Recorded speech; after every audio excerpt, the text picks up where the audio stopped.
กินละวันนี้กินอะไรกินปูอัดละวันนี้กินปูอัดแล้ววันนี้กินปูอัดแล้วหมดไป2 แท่งเลยปูอัดอร่อยไหมปูอัดอร่อยไหมปูอัดหมดไป2 แท่งเลย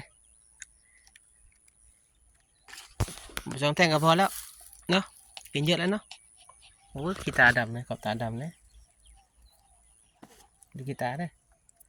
โอ้ยขี้ตาดำมากเลยวัดแกตัวเย็นไปล้างตาเด้อให้ดูขี้ตาได้ไปเดี๋ยวตัวเย็นไปล้างตาไปตัวเย็นไปล้างขี้ตา